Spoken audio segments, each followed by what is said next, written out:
Hola, bienvenidos al tercer panel de Foros 30 Promesas de Forbes Colombia.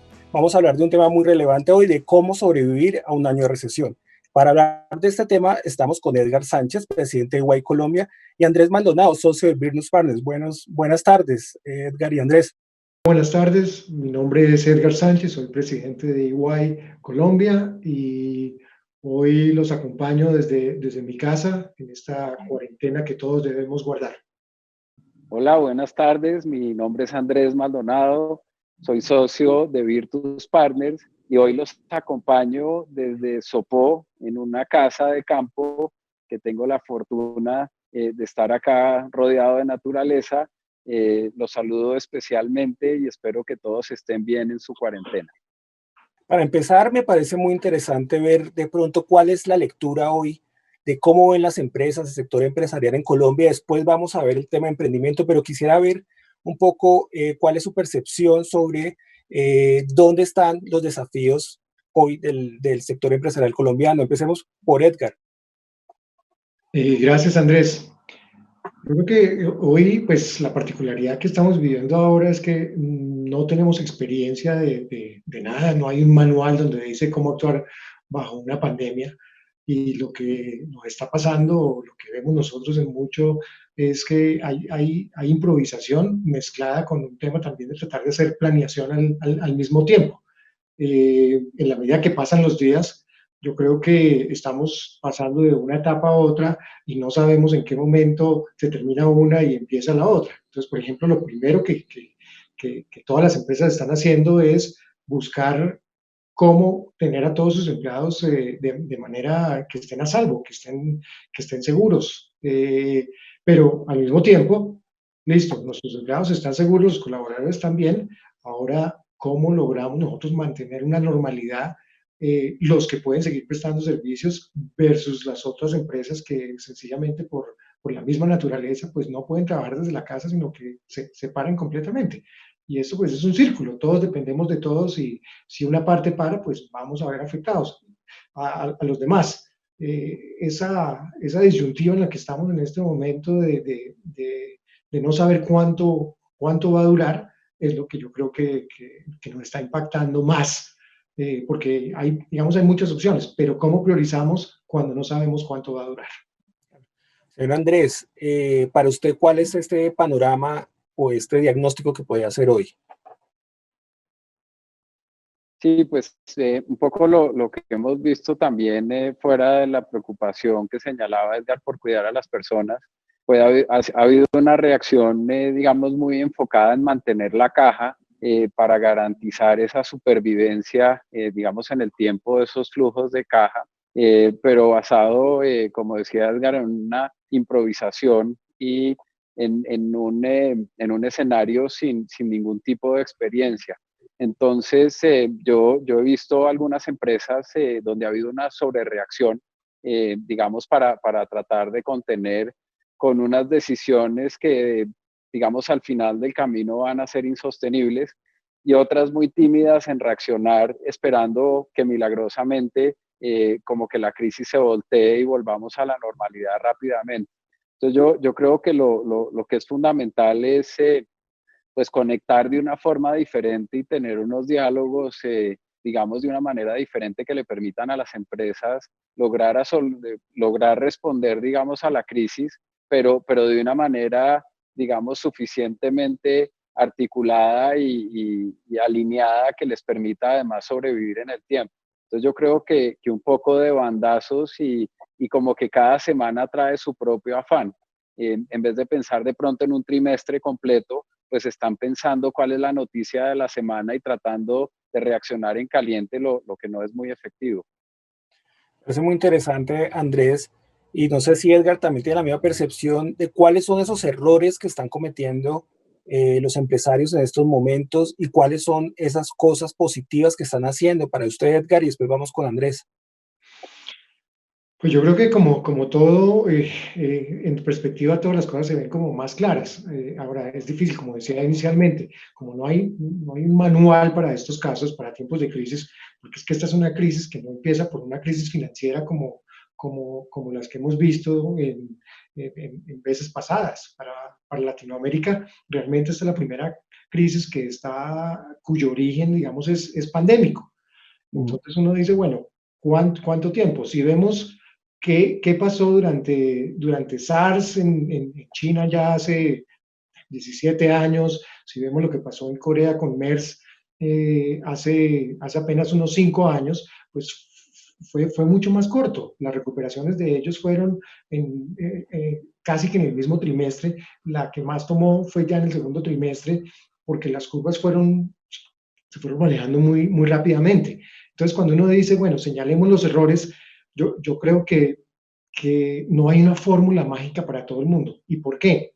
Porque como decía Andrés hace un momento, la caja de todos es muy diferente. Hay un estudio de JP Morgan de hace ya unos 4 años donde dice por diferentes sectores de la economía cuánta caja hay. Y el promedio de esa caja, y no es específico, digamos, por país, es una caja de 27 días, donde el 25% de la mayoría de los sectores tienen caja para menos de 15 días. Entonces dice uno, ¿cuáles son los errores principales?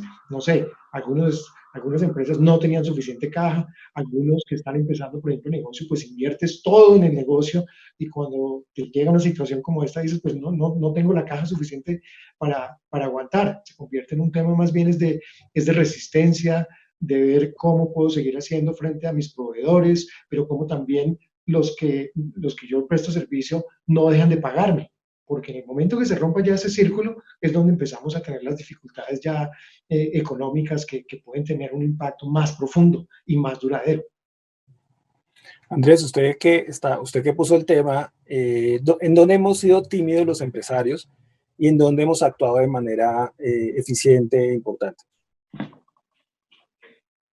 Sí, yo digamos lo que veo también es que estamos en una coyuntura donde hay tal nivel de bombardeo de información de múltiples fuentes, llegan cosas por WhatsApp, por correo, links a web pages, y hay una cantidad de información que tratar de tener como una visión de conjunto es muy difícil. Entonces, como tener un diagnóstico de dónde está, digamos, realmente la situación integral es muy difícil. Y yo veo, digamos, como uno de los principales errores y de ir reaccionando a informaciones parciales y también en algunos casos de una manera muy sola, porque esto nos aísla físicamente de los espacios donde compartíamos y conectábamos con otros seres humanos o vía la junta directiva o el comité ejecutivo, y ahora las personas están un poco aisladas sin esta costumbre y esta capacidad de conectar online que está como ensayándose, y entonces hay decisiones, digamos, de parte del gerente general, a veces muy solo. Entonces yo he visto eso, digamos, como al principio, como uno de los principales errores de reaccionar a información que no está curada, que no está suficientemente procesada y que lleva acciones particularmente de los líderes de la organización.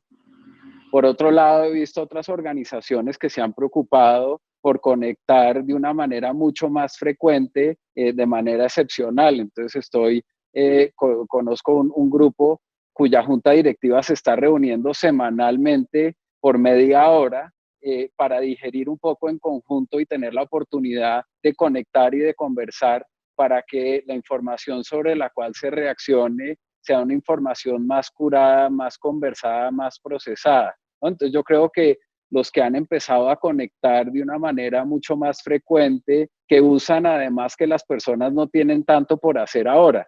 Uno se pasa horas en la pantalla, pero no pierde tiempo yendo de un sitio a otro, no está viajando. Entonces también hay una disponibilidad que cuando se aprovecha es muy productiva, y eso me parece que ha sido una buena forma de reaccionar de algunos. Bueno, tocaron un punto los dos de liderazgo. Creo que en este momento es donde se ven los líderes sacando los proyectos adelante, tomando las decisiones más con cabeza fría. ¿Qué debe tener hoy un líder de una organización, sea grande o sea pequeña, o incluso un emprendimiento que hasta ahora está comenzando? ¿Cuáles son esas claves? Empecemos con Edgar. Pues déjame usar, describiendo una palabra que que ahorita en este momento la están usando muchas organizaciones y es, primero tiene que ser un líder con resiliencia, porque esto pone a prueba muchísimo el carácter del liderazgo. Este no es un momento como para llegar y decir, bueno, está pasando todo eso, entonces ya pues no hay nada que hacer. No, al contrario. Yo creo que aquí es donde el líder tiene que poder saber, eh, eh, como decía Andrés ahora, filtrar la información con la cual puede tomar la mejor decisión, ¿sí? Usar pues la sabiduría que tenga, más del grupo que se rodea, y empezar a plantear cuáles son los escenarios que pueden ser para su empresa, para su industria, y cuáles son todos los componentes que más le van a afectar o a impactar tanto de manera negativa como de manera positiva. Entonces yo empezaría con la parte de resiliencia, pero obviamente también tiene que ser una persona que se comunique muy bien y claramente, porque todo el mundo está preguntando y le preguntan a los líderes es, bueno, ¿y ahora qué hacemos? Y la indefinición de pronto en algún momento decir, sí, no sabemos, es que está, no, hay que tener por lo menos algún horizonte, ¿eh? Y ese horizonte tiene que tener la combinación también del optimismo de que, oiga, podemos hacer las cosas de manera diferente. Ahora nos estamos adaptando, por ejemplo, a trabajar desde la casa, las industrias y los sectores que se pueden, pero cómo eso puede a la larga convertirse en una ventaja. Entonces, todas las adversidades que tenemos ahora, combinadas también con las oportunidades que se nos van presentando. Yo diría, esa resiliencia y ser un buen comunicador para poder filtrar las cosas que realmente tienen sentido para su grupo, para su gente. Andrés, ¿qué piensa de los liderazgos que hoy son tan importantes en cualquier organización, sea pequeña, mediana o grande? Sí, pues fundamental, yo creo que esta es una coyuntura donde se prueba el liderazgo y yo creo, fuera de los elementos que mencionó Edgar con los que estoy de acuerdo, es que es una coyuntura que exige un autoconocimiento enorme de los líderes, porque los líderes, digamos, en diferentes coyunturas reaccionan distinto y tienen que estar muy conscientes de cómo reaccionan ante esa coyuntura para poder sacar a la organización y a las personas que lo rodean adelante. Nosotros usamos unas pruebas Hogan, que es una prueba americana muy estandarizada que permite entender a la gente cuál es su perfil y sobre todo cómo reacciona en momentos de adversidad y de dificultad. Nosotros encontramos que es una prueba muy positiva que le permite al líder el autoconocimiento y entender cómo reacciona ante diferentes situaciones. Y como decía Edgar, cómo se convierte de alguna manera también alguien que ve la luz, que ve la ilusión, que ve la salida al final del túnel y que lidera desde el entusiasmo y desde la posibilidad, no desde la tragedia y desde no se puede, ¿no? Y eso implica un conocimiento propio muy importante. Entonces yo creo que es una prueba personal, emotiva, muy fuerte para los líderes, que en la medida en que se conecten con eso, van a poder de una manera genuina comunicar dónde están, pero también transmitir una visión de optimismo y de que sí se puede, ¿no? Yo creo que es lo más crítico en una coyuntura como esta. Bueno, hay otra palabra que se utiliza mucho ahora, es adaptación, y ustedes mismos lo han hablado. Me adapto a nuevas formas de trabajar, me adapto a unas nuevas formas de operar mi empresa. ¿Cómo hacer esa adaptación lo mejor posible, no solamente para los cargos directivos, sino también para las empresas? Digamos, por ejemplo, desde un emprendimiento que tiene unos cuantos trabajadores y yo básicamente soy el que estoy liderando todo, hasta esas grandes empresas donde uno tiene 1.000, 2.000, 3.000, 60.000 trabajadores. ¿Cómo lograr esa adaptación cultural? Porque esto es un tema más cultural que otra cosa. No sé, Edgar, ¿qué elementos podemos reseñar en este tema de adaptación? Yo creo que eso tiene que estar dentro del ADN de la organización y volvemos al tema entonces del liderazgo, porque si el liderazgo no tiene un ambiente o no genera un ambiente donde la adaptación o la innovación o los cambios son una forma de vida, cuando llegan este tipo de situaciones, este tipo de crisis, lo que hace es que toda la organización entra en pánico, porque solamente ven una forma de hacer las cosas y cambiar es difícil que vean una salida fácil.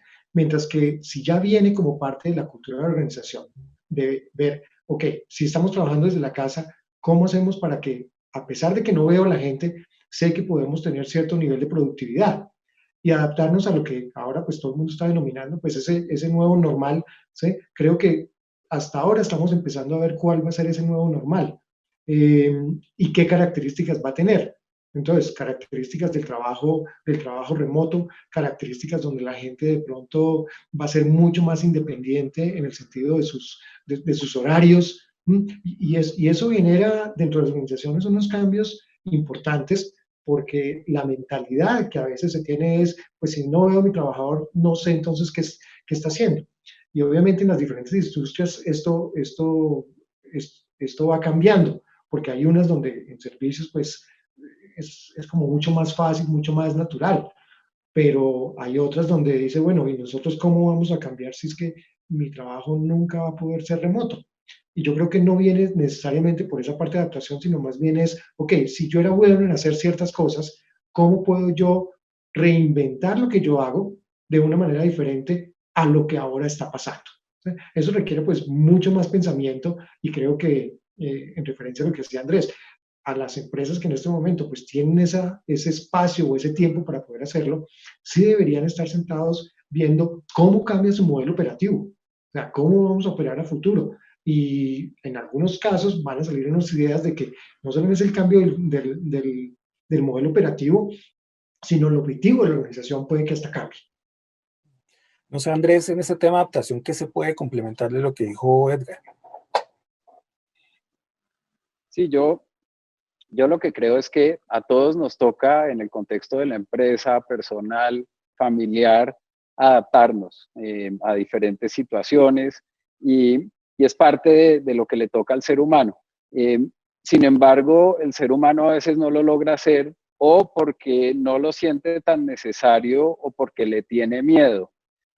Yo creo que en una coyuntura como la de ahora, sin precedentes, y que es como un salto al vacío, yo creo que hay una oportunidad de adaptabilidad, pero atacándolo desde el lado donde yo creo que ya la gente por la situación lo ve como necesario, pero probablemente le tiene miedo a hacer cambios tan fuertes tan rápido en los protocolos de trabajo, en la forma como interactúa con los otros.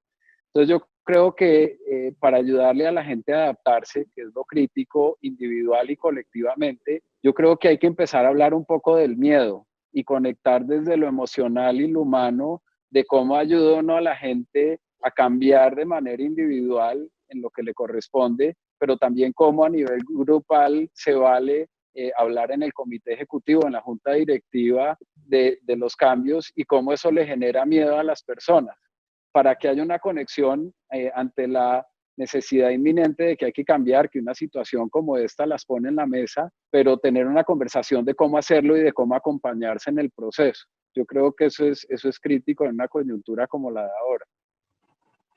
Bueno, hablando del tema de emprendimientos, que este es un foro de las 30 promesas de negocio de 2020, donde hay muchos emprendimientos, ¿ustedes qué le recomendarían en este momento a este empresario que digamos, vino un año muy bueno, 2019 fue muy bueno para inversión en este campo?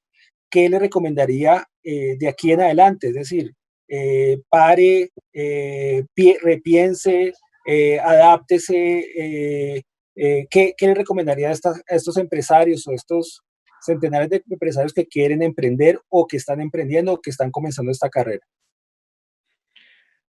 Yo creo que, Andrés, yo creo que el emprendimiento, van a haber dos tipos de emprendedores, porque hay emprendedores también, y de los últimos años, por ejemplo, que este momento, pues es un momento también muy bueno para ellos. Tomamos el tema de Rappi. Es decir, nuestra sociedad y nuestras comunidades están volcadas a todo el tema de domicilios y todos los temas de mensajerías, todo el desplazamiento de un tercero en vez de hacerlo nosotros mismos. Y creo que eso pues llega a una coyuntura que nadie se imaginaba, pero que les abre muchísimas más puertas para seguir expandiéndose. ¿Sí?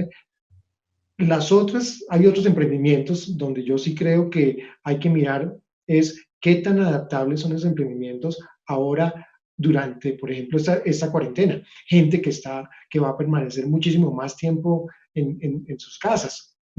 Hace poco veía hace apenas unos días veía en una encuesta comparado en Latinoamérica y con algunos otros países de, del mundo, qué tanto le estaba impactando a la gente estar en su casa. Y a los colombianos solamente estaba como uno de cada cinco realmente decía que esto le estaba causando como problemas o era muy duro estar en su casa. Pero yo creo que hemos hecho también la transición de que hay muchas cosas que la gente aprendió a hacer desde su casa. Hay muchas formas, por ejemplo, de entretenimiento, todos los temas de streaming, muchas cosas. Entonces, ¿cómo me vuelco yo si soy un emprendedor? Tengo una idea para poder seguir llevando mis servicios o mis productos al domicilio. Yo creo que es esa adaptabilidad que hablábamos ahora hace un rato. Todo siempre y cuando pues tengamos en ese ADN que podamos hacer esos cambios sin que entremos en un momento de decir, no, es que esto es imposible, ya no puedo seguir. Yo creo que las ideas nacen muchas veces de la necesidad y este es el momento donde esa adaptación de estos emprendedores es absolutamente fundamental. Y yo creo que vamos a ver también muchísimas de las experiencias que estamos teniendo son aprendizajes para los emprendedores y van a salir muchos de ellos fortalecidos y con muchas ideas. Y estas ideas surgen y van a surgir en las próximas semanas. Andrés, ¿usted qué recomendaría a estos emprendedores que ya han invertido un capital, que es la primera vez en sus vidas, muchos de ellos muy jóvenes, que viven un tema de estos o que van a vivir, hasta ahora están empezando a vivir un tema recesivo, quizás en lo que viene este próximo año? ¿Ustedes qué les recomendaría? Que tener cabeza fría, reinvertir, guardarse. Andrés, ¿qué le podemos decir a estos empresarios? Sí, pues yo creo que la principal reflexión que me genera la pregunta es aprovechar la estructura del emprendimiento. En general, los emprendimientos son más planos, más flexibles, son más, si se quiere, amorfos, se adaptan un poco más a la realidad porque están tratando de generar un producto, digamos, o tienen un producto en las primeras instancias de ver a los clientes. Entonces yo les diría, aprovechen esa flexibilidad para entender cómo trabajar de manera distinta, que es más fácil porque son organizaciones más planas, más directas, pero sobre todo desde un punto de vista competitivo salir fortalecido, porque si uno está, digamos, compitiendo en algún nicho donde está tratando de meter un producto con una empresa más establecida, más tradicional, a esa empresa le va a costar mucho más trabajo adaptarse y tener ese movimiento, digamos, más fluido. Entonces yo les diría que no solamente pues obviamente piensen en la caja y en la sostenibilidad, que aprovechen la flexibilidad propia de un emprendimiento, pero también que empiecen a ver las oportunidades de pegar duro, digamos, desde un punto de vista competitivo en organizaciones que son más jerárquicas, menos flexibles, que les va a costar más trabajo adaptarse. Entonces, obviamente sí, que miren si pueden sobrevivir, digamos, los próximos meses y que aprovechen ese esquema flexible para de pronto pagarse menos y mandar a alguna gente a la casa y tal, pero también que separadamente piensen en cuáles son las oportunidades que una coyuntura les da para un modelo de compañía más flexible, más horizontal, más rápido. Bueno, les tengo que preguntar este tema porque es muy importante, de cuál es el papel del Estado, de las ayudas del gobierno para, no solamente para empresarios grandes, sino para emprendimientos. La verdad, he visto para ciertos sectores, están dirigidas muchas ayudas, para pequeños ahí van, pero para emprendedores de estos emprendedores tampoco es que ha habido mucho tema de ayudas del gobierno. ¿Ustedes creen cuál ha sido el papel del gobierno en ayudas, en fortalecer la economía? Y de paso también si tienen un comentario sobre por qué es importante de pronto que el gobierno también le ponga la lupa a los emprendimientos para salir adelante. No sé qué comentario tiene Edgar sobre esto. Pues mira, yo quiero empezar por decir que yo creo que desafortunadamente el gobierno no tiene cómo ayudar. O sea, no hemos visto gobiernos de economías emergentes que están saliendo con unos paquetes impresionantes de ayuda y desafortunadamente creo que las herramientas que tiene el gobierno por ahora son muy pocas en términos de, ok, eh, si las compañías tienen que hacer frente a su nómina, pero también tienen que pagar impuestos, pues una de las cosas que puede hacer el gobierno es tratar de aligerar la carga de los impuestos. Una es o suspendiéndolos durante un tiempo dando algunas prebendas, el tema, por ejemplo, de los parafiscales, que, pero realmente por el momento no hemos visto tampoco así muchas herramientas. Ahora, sí hay unas líneas de crédito, por ejemplo, en Bancoldex, pero también esos fondos, digamos, son limitados. Yo creo que rápidamente, en las próximas semanas, vamos a ver cómo se agotan esos cupos que el gobierno tiene disponibles. Ahora, sí están ahí, pero no creo que van a poder abarcar y no creo que tampoco se estén enfocando en el tema del emprendimiento, desafortunadamente. Esa yo creo que es una mala noticia, digamos, a corto plazo, al menos de que en las próximas semanas veamos algo que el gobierno nacional pueda hacer. Pero hasta el momento no hemos visto, digamos, ese tema donde paquete de ayudas para las empresas. Yo creo que está atendiendo necesidades básicas primero. Andrés, ¿usted qué piensa del papel del gobierno en esta reactivación y también con el foco un poco a este tema de todos estos jóvenes emprendedores? Sí, yo estoy de acuerdo con Edgar, pues el gobierno yo creo que está haciendo lo que puede tratando de proteger a las personas primero en su supervivencia y después tratando de atender como las grandes fuentes de empleo.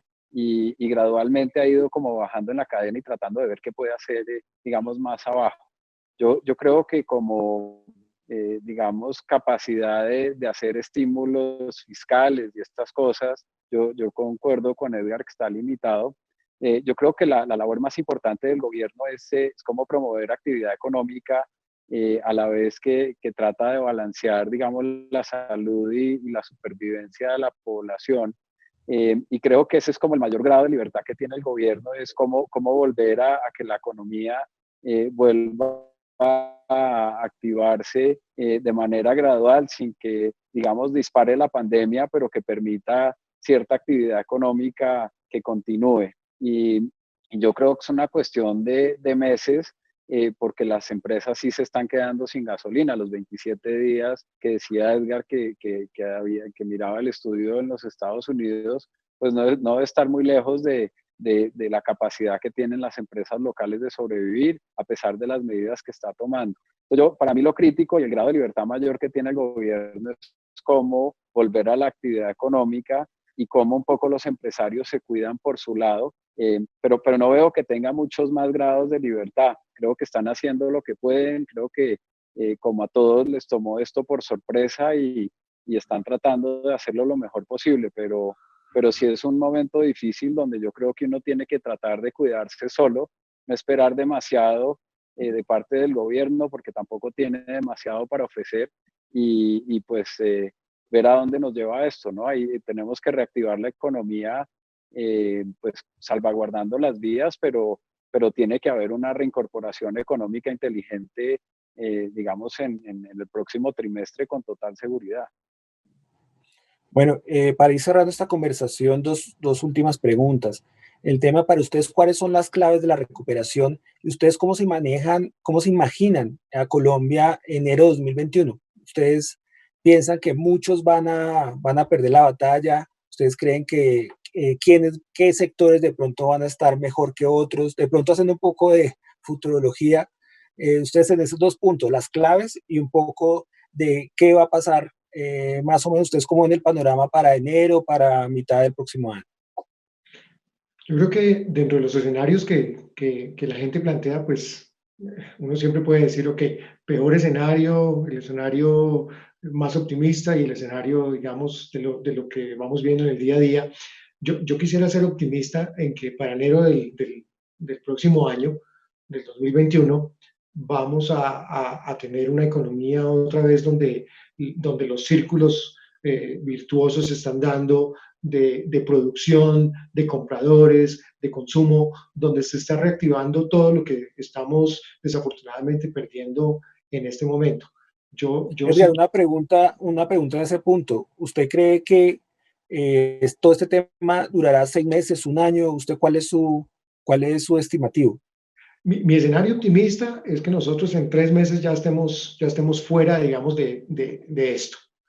Eh, Teniendo en cuenta que podamos nosotros mantenernos de una manera disciplinada, que también podamos hacer más pruebas de contagio para poder manejar el tema, digamos, más estadísticamente y menos de manera como hacemos lo que podemos, pero quisiéramos poder tener más información para, yo creo que tenemos que poder tener mucha más información y eso en este momento es a través de las pruebas. Entonces, si nosotros logramos incrementar eso y realmente saber a qué nivel está llegando, digamos, el contagio y dónde podemos nosotros estar aplanando la curva, yo pensaría que nosotros en 3 meses deberíamos estar otra vez retomando. Las consecuencias que estén quedando de este tiempo, de estos 2 o 3 meses, son yo creo que mucho más fáciles de lidiar que si el escenario es a 6 meses, porque en 6 meses yo sí creo que muchas empresas no tienen la caja y desafortunadamente pueden quebrar. Y cuando una empresa quiebra, volver a levantarla, de pronto, si es una quiebra temporal, pero si la empresa cierra, volver a levantarla requiere muchísimo más capital. Entonces yo sí creo en un escenario donde gobierno y el sector privado y las grandes empresas nos ponemos todos de acuerdo para poder ver qué más hay que hacer a nivel de capital, a nivel de volver a sacar a todos esos empresarios y empresarios que estaban empezando cuando los agarra esta crisis, para poder retomar la nueva normalidad, pero que obviamente es con un consumo y con una producción que permita mantener niveles de empleo y seguir nosotros con nuestros planes de crecimiento de la pobreza en un país que necesita que nosotros estemos creciendo a unos niveles muchísimo más altos, incluso de lo que estábamos haciéndolo hasta hace unos meses.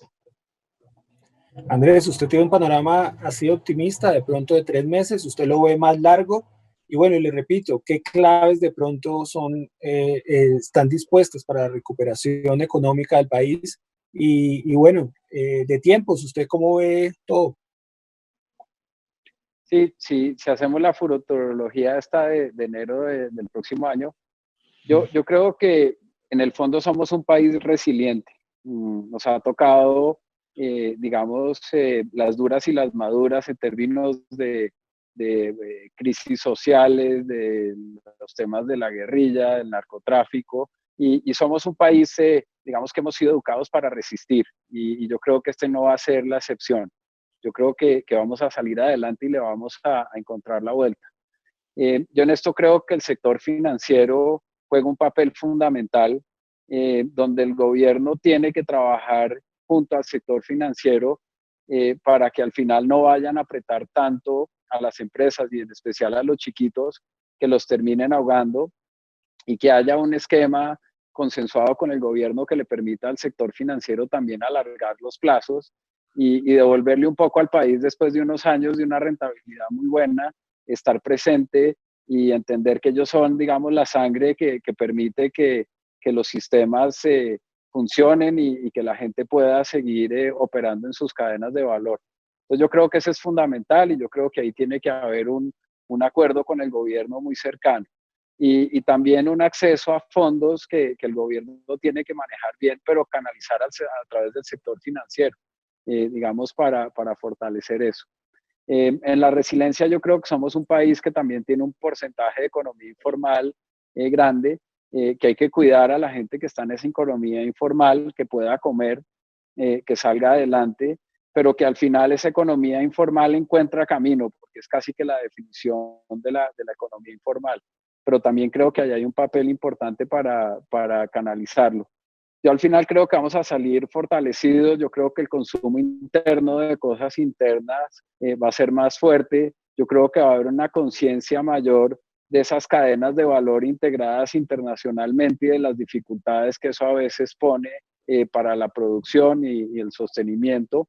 Y pues yo creo que, por ejemplo, el sector turístico se le tiene que dar la mano porque es un sector estratégico, que para el país va a ser fundamental de futuro, y que va a tomar más tiempo en restablecerse.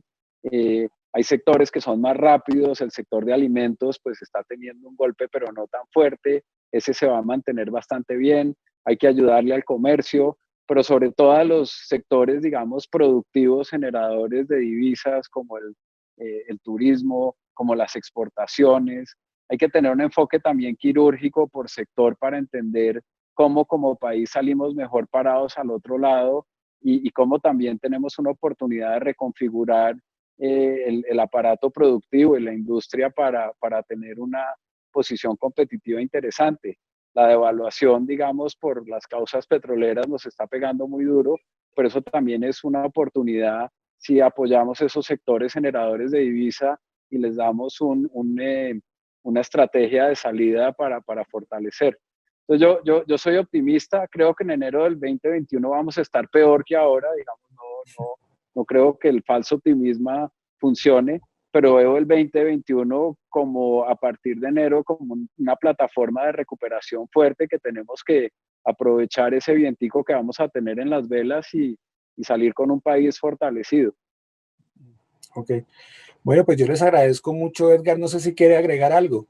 Sí, yo quería dejar de pronto unos mensajes porque vimos ahora, todos empezamos diciendo que todo el mundo se ha enfocado, pues hay que velar por todos nuestros colaboradores, que la gente esté bien, por mirar nuestro flujo de caja, por, por ver cómo mantenemos la continuidad del negocio. Pero hay dos etapas que siguen ahora y yo creo que es estar muy atentos a todas las decisiones que está tomando el gobierno, cómo empieza a impactar a cada una de las empresas, seguir evaluando el comportamiento de cada una de las empresas, no importa el tamaño de la compañía, y trabajar en escenarios estratégicos y financieros. Estratégicos es, ok, ¿cómo va a cambiar mi negocio y cómo me adapto? ¿Y cuáles son mis escenarios financieros en cada uno de esos? Y la tercera, que ya será un poco más adelante, es nosotros ver, ok, si empezamos a ver cómo es ese nuevo normal, cómo empiezo yo a cortar la brecha de donde yo estoy actualmente a ese nuevo normal, ¿m? ¿Es un cambio en mi modelo operativo o no? Y después ver también cómo sería mi nueva agenda en términos de capital, cómo va a ser la financiación para yo empezar a reconstruir o empezar a obtener lo que necesito para ampliar y expandir. Yo creo que esos son los pasos que cualquiera de los empresarios, no importa el tamaño, debería estar teniendo por etapas. Andrés, ¿algún comentario sobre eso? De pronto de esos puntos clave que tiene que tener en cuenta hoy un líder de una organización para salir adelante de esto. Sí, no, yo estoy totalmente de acuerdo con Edgar. Hay que cuidar el negocio, las personas y la cultura organizativa. Creo que son los tres temas grandes. En negocios pues está la caja, pero también digamos cuáles son las oportunidades técnicas. En las personas pues que estén bien, pero también que estén emocionalmente acompañadas y que salgan, digamos, de esto sin problemas, digamos, mentales y emotivos fuertes. Y las culturas, pues a través de una buena, digamos, de un buen ejemplo de liderazgo, digamos, para salir adelante. Algo que no hemos mencionado es estas coyunturas también dan oportunidades inorgánicas de hacer alianzas, de hacer, digamos, reconfiguraciones industriales que también pueden ser exploradas en ciertas industrias. Y yo diría lo último, uno como ser humano siempre se puede enfocar en lo difícil y en lo malo, o también en las oportunidades que esto le brinda. Y yo creo que un enfoque limpio en oportunidades también es saludable, da ilusión y da posibilidades de reconfigurar posiciones competitivas industriales muy significativas, ¿no? Como los corredores de carros que no piensan qué tan rápido le entran a la curva, sino qué tan rápido salen de esa curva. Yo creo que eso es una buena metáfora para pensar, bueno, estamos entrando en la curva, tenemos que mantener el control, pero ¿cómo hacemos para acelerar bien de salida y que esto también se pueda ver como una oportunidad? Que de hecho es lo que le pasa a la naturaleza, siempre que hay una quema, todo crece con mayor vigor y sale fortalecido. Yo creo que tenemos que también promover esa mentalidad en el empresariado de cómo salimos fortalecidas de esto. Bueno, pues muchas gracias por estar en este panel del Foro de 30 Promesas. Les agradezco mucho a Edgar y a Andrés por sus comentarios tan importantes, tan apropiados para este momento. Y bueno, esperamos que sigamos atentos de lo que pase con Forbes y esta pandemia. Muchas gracias.